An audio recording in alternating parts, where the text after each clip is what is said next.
اللہ کے نام سے جو سراسر رحمت ہے، جس کی شفقت ابدی ہے۔ بہت جلدی مچائی ہے ایک جلدی مچانے والے نے، اس عذاب کے لیے جو ان منکروں پر آ کر رہے گا، اسے کوئی ہٹا نہ سکے گا۔ وہ اللہ کی طرف سے آئے گا جو عروج کے زینوں والا ہے۔ یہ ہر چیز کو اپنے پیمانوں سے ناپتے اور پھر جلدی مچا دیتے ہیں۔ انہیں بتاؤ کہ فرشتے اور روح الامین تمہارے حساب سے 50,000 سال کے برابر ایک دن میں اس کے حضور چڑھ کر پہنچتے ہیں۔ اس لیے اے پیغمبر، تم ان کی باتوں پر پورے حسن و وقار کے ساتھ صبر کرو۔ یہ اس کو دور سمجھتے ہیں اور ہم اسے بہت قریب دیکھ رہے ہیں۔ یہ بھی دیکھیں گے یہاں اور اس کے بعد آخرت میں بھی، اس دن جب آسمان تیل کی تلچھٹ کی طرح ہو جائے گا اور پہاڑ دھنی ہوئی اون کی طرح ہوں گے، اور کوئی سچا دوست بھی اس وقت اپنے کسی دوست کو نہ پوچھے گا، اس کے باوجود کہ وہ ایک دوسرے کو دکھائے جائیں گے۔ مجرم چاہے گا کہ وہ اس دن کے عذاب سے بچنے کے لیے اپنے بیٹوں کو، اپنی بیوی کو، اپنے بھائی کو، اپنے خاندان کو جو اسے پناہ دیتا رہا اور روئے زمین کے ہر شخص کو فدیے میں دے دے، پھر اپنے آپ کو اس سے چھڑا لے۔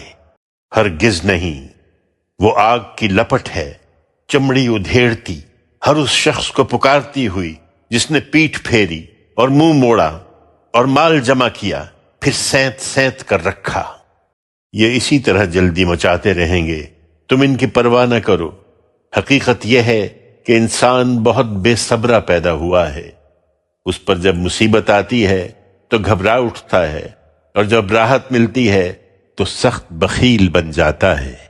ہاں مگر وہ نہیں جو نمازی ہیں، جو اپنے نماز کی ہمیشہ پابندی کرتے ہیں، جن کے مالوں میں سائل و محروم کے لیے ایک مقرر حق ہے، جو روز جزا کو برحق مانتے ہیں، جو اپنے رب کے عذاب سے ڈرتے رہتے ہیں، اس لیے کہ ان کے پروردگار کا عذاب ایسی چیز نہیں ہے کہ اس سے کوئی نڈر ہو جائے، جو اپنی شرمگاہوں کی حفاظت کرتے ہیں اپنی بیویوں اور لونڈیوں کے سوا، اس لیے کہ ان کے معاملے میں ان پر کوئی ملامت نہیں ہے۔ ہاں جو اس کے آگے کچھ چاہیں تو وہی حد سے بڑھنے والے ہیں، جو خلق اور خالق دونوں کے معاملے میں اپنی امانتوں اور اپنے عہد کا پاس کرتے ہیں، جو اپنی گواہی پر قائم رہتے ہیں اور جو اپنی نماز کی حفاظت کرتے ہیں، یہی ہیں جو بہشت کے باغوں میں ہوں گے بڑی عزت کے ساتھ۔ پھر کیا بات ہے کہ ہمارا یہ فیصلہ سنتے ہی یہ منکرین دائیں اور بائیں سے گروہ در گروہ تم پر پلے پڑ رہے ہیں؟ کیا ان میں سے ہر شخص یہ توقع رکھتا ہے کہ وہ راحت بھری جنت میں داخل کر لیا جائے گا صرف اس لیے کہ وہ دنیا میں بڑا ہے؟ ہرگز نہیں، یہ اپنی بڑائی پر نہ اترائیں۔ ہم نے ان کو اس چیز سے پیدا کیا ہے جسے یہ جانتے ہیں۔ یہ سمجھتے ہیں کہ ہم انہیں دوبارہ پیدا نہ کر سکیں گے۔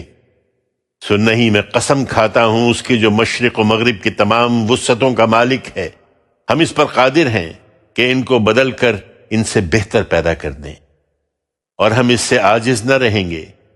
اس لیے یہ نہیں سمجھتے تو انہیں چھوڑو، یہ باتیں بنائیں اور کھیلیں یہاں تک کہ اپنے اس دن کو پہنچ جائیں جس کی دھمکی انہیں دی جا رہی ہے، جس دن یہ اپنی قبروں سے بڑی تیزی کے ساتھ بھاگتے ہوئے نکلیں گے، گویا دوڑ کے لیے لگائے ہوئے نشانوں کی طرف بھاگ رہے ہیں۔ ان کی آنکھیں جھکی ہوں گی، ان پر ذلت چھا رہی ہوگی۔ یہ ہے وہ دن جس سے یہ ڈرائے جاتے رہے۔